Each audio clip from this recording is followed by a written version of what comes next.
ನಮಸ್ಕಾರ ಸ್ನೇಹಿತರೆ, ಪಾಕವೈವಿಧ್ಯ ಚಾನಲ್ಗೆ ಸ್ವಾಗತ. ನನ್ನ ಹೆಸರು ಶ್ರದ್ಧಾ. ಇವತ್ತು ನಾನು ಮೆದುವಡೆ ಮಾಡ್ಕೊಳ್ಬೇಕಾದ್ರೆ ಯಾವ ವಿಷಯಗಳನ್ನು ಗಮನದಲ್ಲಿಟ್ಕೊಳ್ಬೇಕು ಅಂತ ನಿಮಗೆ ತಿಳಿಸ್ತೀನಿ.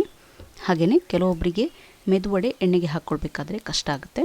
ಅದಕ್ಕೆ ನಾನು ಒಂದು ಉಪಾಯ ಕೂಡ ನಿಮಗೆ ತೋರಿಸ್ತೀನಿ.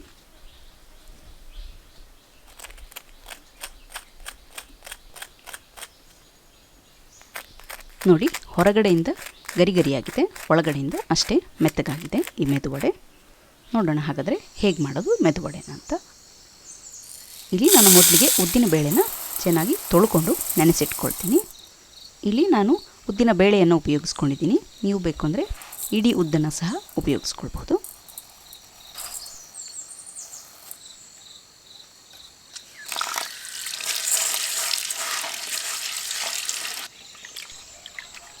ಉದ್ದಿನ ಬೇಳೆಯನ್ನು ಚೆನ್ನಾಗಿ ನೆನೆಸ್ಕೊಳ್ಳೋದು ಮೊದಲನೇ ಹಾಗೆ ಬಹಳ ಮುಖ್ಯವಾದ ವಿಷಯ. ಉದ್ದಿನ ಬೇಳೆಯನ್ನು ಮಿನಿಮಮ್ 4 ಗಂಟೆಗಳಷ್ಟು ಹೊತ್ತು ನೆನೆಸಿಟ್ಕೊಳ್ಬೇಕು. ಹಾಗೆ ನೆನೆಸ್ಕೊಳ್ಬೇಕಾದ್ರೆ ಚೆನ್ನಾಗಿ ನೀರು ಹಾಕ್ಕೊಂಡಿರಬೇಕು. ಸ್ವಲ್ಪ ನೀರು ಹಾಕ್ಕೊಂಡು ನೆನೆಸ್ಕೊಳ್ಬಾರ್ದು.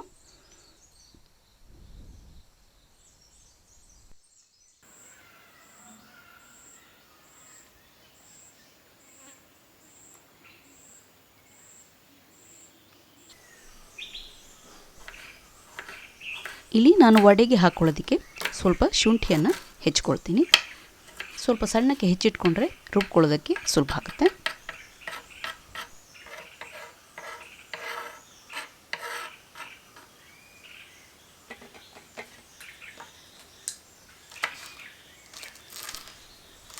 ಸ್ವಲ್ಪ ಖಾರಕ್ಕೆ ಹಸಿಮೆಣಸಿನಕಾಯಿ,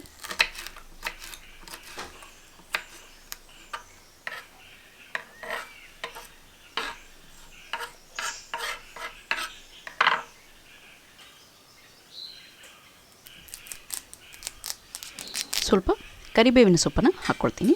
ಇದನ್ನು ಕೂಡ ಸಣ್ಣಕ್ಕೆ ಹೆಚ್ಚಿಟ್ಕೊಳ್ಬೇಕು.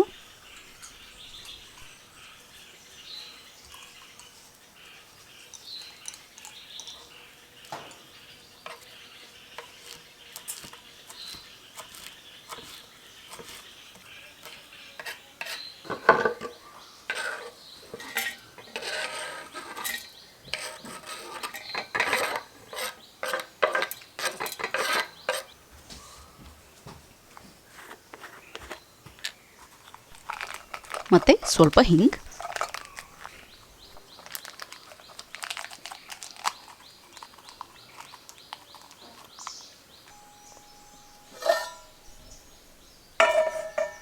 ಇಲ್ಲಿ ನಾನು 4 ಗಂಟೆಗಳಷ್ಟು ಹೊತ್ತು ಉದ್ದಿನ ಬೇಳೆಯನ್ನು ನೆನೆಸಿಟ್ಕೊಂಡಿದ್ದೀನಿ.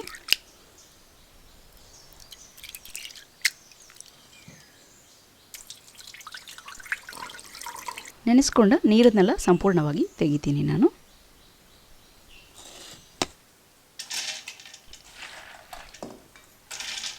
ಇಲ್ಲಿ ನಾನು ಒಂದು ವೆಟ್ ಗ್ರೈಂಡರ್ ಅಥವಾ ಟಿಲ್ಟಿಂಗ್ ಗ್ರೈಂಡರಲ್ಲಿ ನೆನೆಸ್ಕೊಂಡ ಬೇಳೆಯನ್ನು ಹಾಕ್ಕೊಳ್ತೀನಿ. ನೀವು ಬೇಕಂದರೆ ರುಬ್ಬುವ ಕಲ್ಲಿನಲ್ಲಿ ಸಹ ಇದನ್ನು ಮಾಡ್ಕೊಳ್ಬಹುದು, ಅಥವಾ ಮಿಕ್ಸರ್ ಜಾರ್ನಲ್ಲಿ ಕೂಡ ಮಾಡ್ಕೊಳ್ಬಹುದು.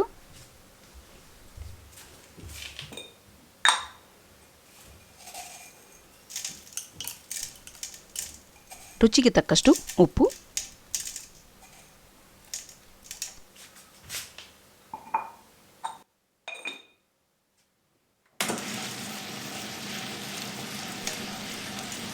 ಈಗ ಇದನ್ನು ನಾನು ರುಬ್ಕೊಳ್ತೀನಿ. ಈಗ ನಾನು ನೀರು ಸೇರಿಸ್ಕೊಂಡಿಲ್ಲ, ಹೋಗ್ತಾ ಹೋಗ್ತಾ ಸ್ವಲ್ಪ ಸ್ವಲ್ಪನೇ ನೀರು ಸೇರಿಸ್ಕೊಳ್ತಾ ಹೋಗ್ತೀನಿ. ಹಾಗೆಯೇ ಚೆನ್ನಾಗಿ ಮಿಕ್ಸ್ ಮಾಡ್ಕೊಳ್ತಾ ಇರ್ತೀನಿ.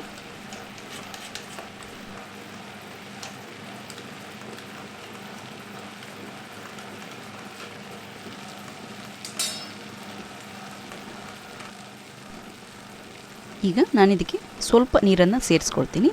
ಪ್ರತಿ ಸಾರಿ ನೀರು ಸೇರಿಸ್ಕೊಳ್ಬೇಕಾದ್ರೆ 1 ರಿಂದ 2 ದೊಡ್ಡ ಚಮಚದಷ್ಟೇ ನೀರನ್ನು ನಾನು ಸೇರಿಸ್ಕೊಳ್ತೀನಿ.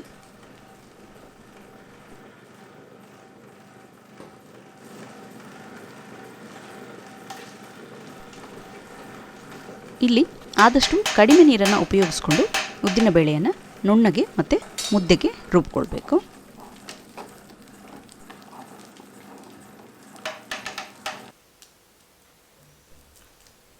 ನೋಡಿ, ಹಿಟ್ಟಿನ ಹದ ಈ ರೀತಿಯಾಗಿರಬೇಕು.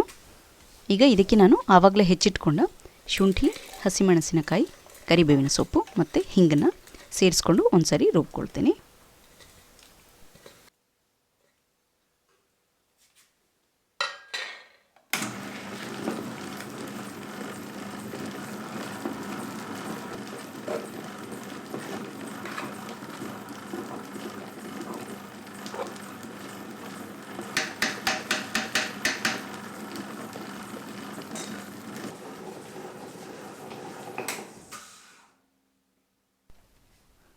ಮೆದುವಡೆ ಮಾಡ್ಕೊಳ್ಳೋದಕ್ಕೆ ಬೇಕಾಗಿರೋ ಹಿಟ್ಟು ಇವಾಗ ರೆಡಿ ಇದೆ.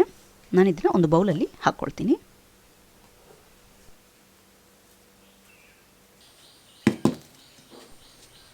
ಇಲ್ಲಿ ನಾನು ಹಿಟ್ಟನ್ನು ಒಂದು ಸರಿ ಚೆನ್ನಾಗಿ ಮಿಕ್ಸ್ ಮಾಡ್ಕೊಳ್ತೀನಿ. ಇಲ್ಲಿ ನಾನು ವೆಟ್ ಗ್ರೈಂಡರಲ್ಲಿ ಹಿಟ್ಟನ್ನು ರುಬ್ಕೊಂಡಿರೋದ್ರಿಂದ ಹಿಟ್ಟು ಚೆನ್ನಾಗಿ ಗಾಳಿ ಸೇರಿಕೊಂಡು ಹಗುರವಾಗಿರುತ್ತೆ. ಅದೇ ನೀವು ಮಿಕ್ಸಿನಲ್ಲಿ ರುಬ್ಕೊಂಡಿದ್ರೆ ಈ ರೀತಿ 4 ರಿಂದ 5 ನಿಮಿಷ ಚೆನ್ನಾಗಿ ಮಿಕ್ಸ್ ಮಾಡ್ಕೊಳ್ಬೇಕು. ಆವಾಗ ಮೆದುವಡೆ ಸಾಫ್ಟಾಗಿ ಬರುತ್ತೆ.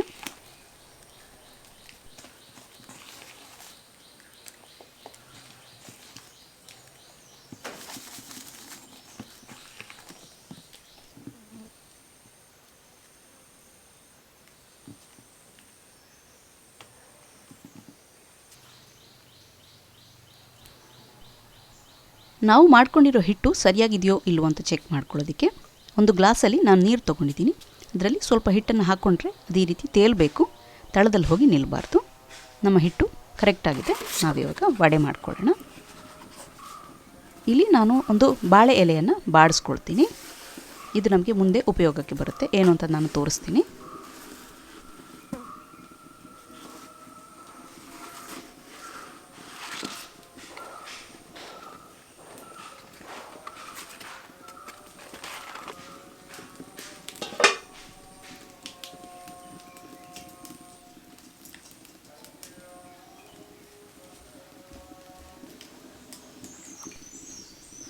ಮೊದಲಿಗೆ ನಾನು ಕೈಯನ್ನು ಒದ್ದೆ ಮಾಡ್ಕೊಳ್ತೀನಿ.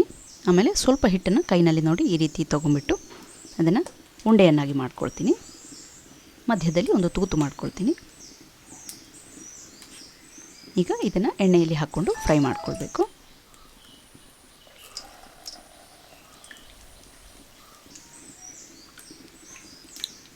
ಪ್ರತಿ ಸರಿ ವಡೆ ಮಾಡ್ಕೊಳ್ಳೋ ಮೊದಲು ಕೈಯನ್ನು ಈ ರೀತಿ ಒದ್ದೆ ಮಾಡ್ಕೊಳ್ಬೇಕು. ಹಿಟ್ಟು ಇದಕ್ಕಿಂತ ಸ್ವಲ್ಪ ನೀರಾದರೆ ನಿಮಗೆ ಈ ವಿಧಾನದಲ್ಲಿ ವಡೆ ಮಾಡ್ಕೊಳ್ಳೋದು ಕಷ್ಟ ಆಗ್ಬೋದು. ಹಾಗಿದ್ದರೆ ನಾನು ತೋರಿಸೋ ಮುಂದಿನ ವಿಧಾನವನ್ನು ನೀವು ಅನುಸರಿಸ್ಕೊಳ್ಬೋದು. ನೋಡಿ, ವಡೆಯನ್ನು ಈ ರೀತಿ ಎಣ್ಣೆಗೆ ಹಾಕಿ ಒಂದು 5 ಸೆಕೆಂಡ್ಗಳಲ್ಲಿ ಅದು ಮೇಲೆ ಬರಬೇಕು.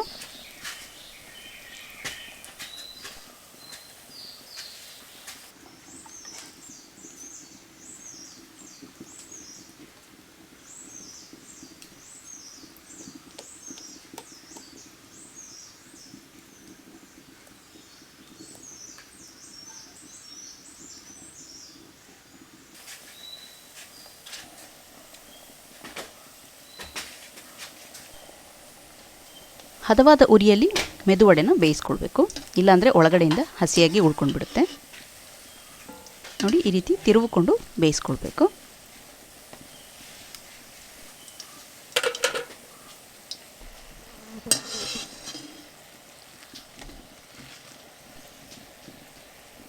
ಇಲ್ಲಿ ಮೆದುವಡೆ ಚೆನ್ನಾಗಿ ಫ್ರೈ ಆಗಿದೆ. ನಾನು ಇದನ್ನು ಎಣ್ಣೆಯಿಂದ ತೆಗಿತೀನಿ. ಈಗ ನಾನು ವಡೆ ಮಾಡುವ ಇನ್ನೊಂದು ವಿಧಾನವನ್ನು ನಿಮಗೆ ತೋರಿಸ್ತೀನಿ.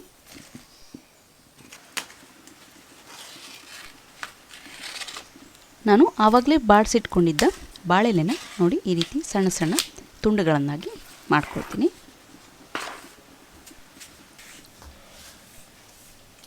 ಈ ಬಾಳೆಲೆಯ ಹಿಂಭಾಗಕ್ಕೆ ನಾನು ಚೆನ್ನಾಗಿ ನೀರು ಹಾಕ್ಕೊಂಡು ಅದನ್ನು ಒದ್ದೆ ಮಾಡ್ಕೊಳ್ತೀನಿ. ನೆನಪಿರಲಿ, ಬಾಳೆಲೆಯ ಹಿಂಭಾಗವನ್ನು ಯೂಸ್ ಮಾಡ್ಕೊಳ್ಬೇಕು. ಈಗ ಇದಕ್ಕೆ ನಾನು ಸ್ವಲ್ಪ ಹಿಟ್ಟನ್ನು ಈ ರೀತಿ ಹಾಕ್ಕೊಳ್ತೀನಿ. ಮೇಲ್ಗಡೆಯಿಂದ ಸ್ವಲ್ಪ ನೀರು ಹಾಕ್ಕೊಂಡು ಸ್ವಲ್ಪ ಸ್ಮೂತ್ ಮಾಡ್ಕೊಳ್ಬೋದು ನೀವು. ಮತ್ತು ನೋಡಿ, ಮಧ್ಯದಲ್ಲಿ ತೂತ ಮಾಡ್ಕೊಳ್ತೀನಿ.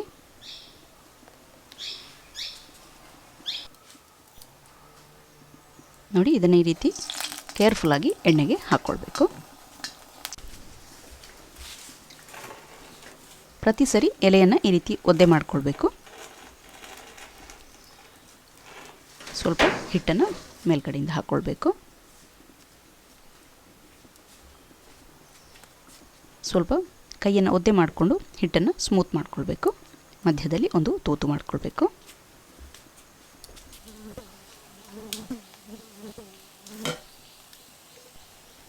ಇಲ್ಲಿ ನಾವು ಬಾಳೆಲೆಯನ್ನು ಚೆನ್ನಾಗಿ ಒದ್ದೆ ಮಾಡ್ಕೊಂಡಿರೋದ್ರಿಂದ ವಡೆ ಅದರಷ್ಟಕ್ಕೆ ಎಲೆಯನ್ನು ಬಿಟ್ಕೊಂಡು ಎಣ್ಣೆಗೆ ಜಾರಿಕೊಳ್ಳುತ್ತೆ.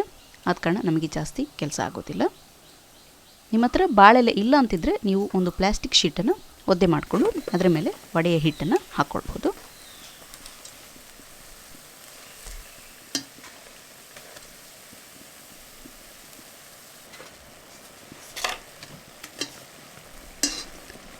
ಬಿಸಿ ಬಿಸಿ ಮೆದುವಡೆ ರೆಡಿ ಇದೆ. ಹೊರಗಡೆಯಿಂದ ಕ್ರಿಸ್ಪಿ, ಒಳಗಡೆಯಿಂದ ಅಷ್ಟೇ ಸಾಫ್ಟ್. ನೀವು ಕೂಡ ಈ ರೆಸಿಪಿಯನ್ನು ನಿಮ್ಮ ಮನೆಯಲ್ಲಿ ಟ್ರೈ ಮಾಡಿ ನೋಡಿ, ಹಾಗೆ ನನಗೆ ಕಮೆಂಟ್ ಸೆಕ್ಷನಲ್ಲಿ ಬರೆದು ತಿಳಿಸಿ ಹೇಗನ್ನಿಸ್ತು ಅಂತ. ಮತ್ತು ಇನ್ನೊಂದು ವಿಡಿಯೋದೊಂದಿಗೆ ನಿಮ್ಮನ್ನು ಭೇಟಿಯಾಗ್ತೀನಿ. ಅಲ್ಲಿವರೆಗೆ take care and thank you.